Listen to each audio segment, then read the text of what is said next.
I'm back!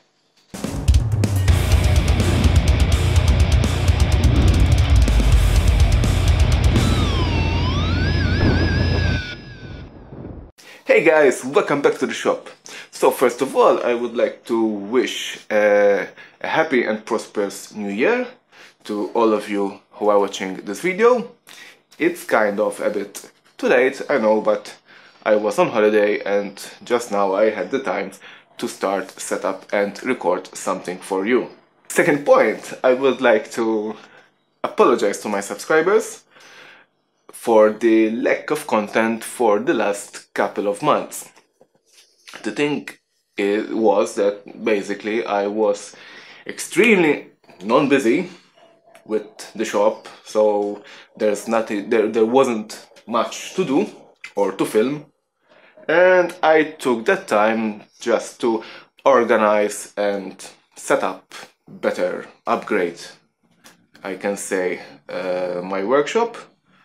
And I thought it wasn't much of interesting stuff to do any content about. What's up with me? I want to give you a little update. As I said, I was the last couple of months I was organizing my workshop. I upgraded some stuff. If you follow me on social media, especially on Instagram and Facebook, you could see that I recently upgraded my orbital sender, which was a really blessing.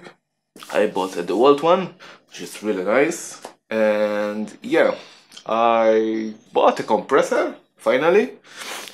Finally. And with that, now I want to get in the game of spray painting. In fact, I already bought my first spray gun. That will be fun to play with, as I never ever even hold in my hand a spray gun. So yeah, that would be interesting. And basically, with that coming, I'm organized a little spray booth, which is over here, so I can contain my pieces and even the overspray of the paint. But on that I will do a separate video just to go in detail, because it's quite a neat project. Unfortunately, I didn't film or make any content about the build of the spray booth, but later on I will do a detailed explanation about like kind of a tour of my spray booth. Regarding projects, lately I finished well, like a month ago or 3 weeks ago, I finished the twins, the two Telestize guitars, the black one and the red one.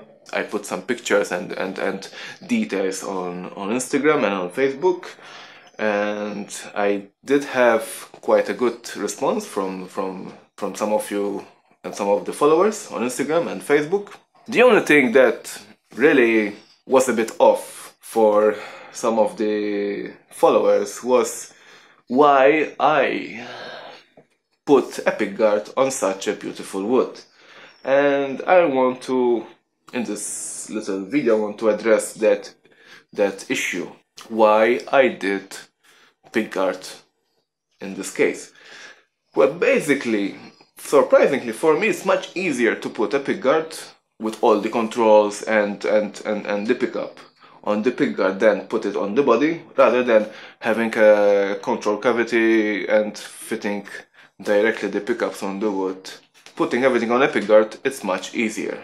And being a production model, being easier, it means I can do it faster and I can do it cheaper.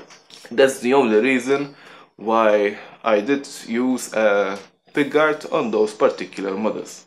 Just a little note, I'm the kind of guy who's against pickguards, but when I had to use a pickguard, I figured out that it's so much easier rather than put everything in a control cavity, wiring everything in the control cavity, fitting the pickups, that on certain models I'm starting to do everything on a pickguard. And that was Airplane. Let the airplane pass. A few moments later. Okay, so as I was saying, yeah, it's easier with the pickguard rather than not having a pickguard. That's basically it.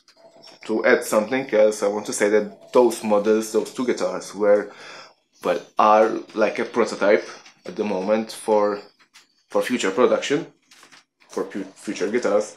But as I said, they were the first two models that I did in that particular shape, in that particular manner, even for the finish. So I did experimented with some stuff, pickup ring and the pickguard. But I did have mixed feelings about the pickguard from most of the followers on Instagram and Facebook. But probably I will do some models with and without pickguard. So yeah, thanks for the feedback. Now, plans for future builds for this channel.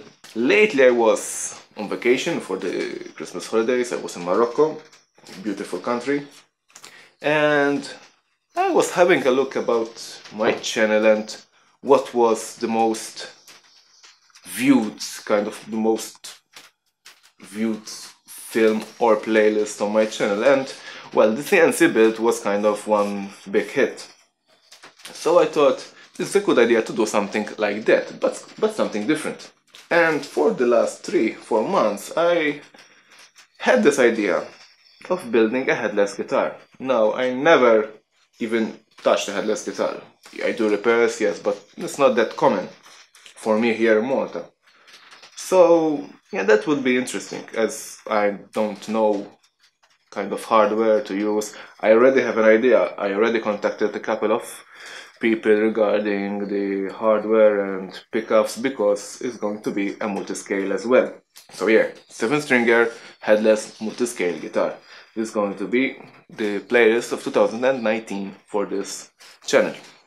Stay tuned for that. Just bear with me that this is going to be quite an expensive build, and I don't have everything yet in hand. Well, I don't have nothing in hand at the moment, just ideas.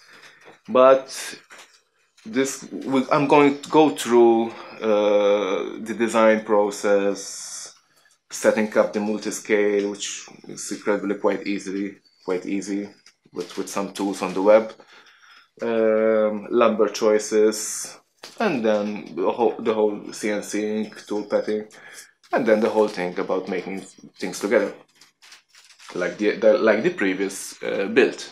So I think for today that will be it. Regarding the twins, I have a demo coming up. Actually, tomorrow morning we're going to record it, and that will be for next week. And then regarding the headless, most probably in a week or two we're going to start the first episode. So guys, stay tuned, and please, if you're not subscribed, consider subscribing to my channel and hit that hit that notification bell so you'll be aware of my future releases. And until the next time, take care and goodbye.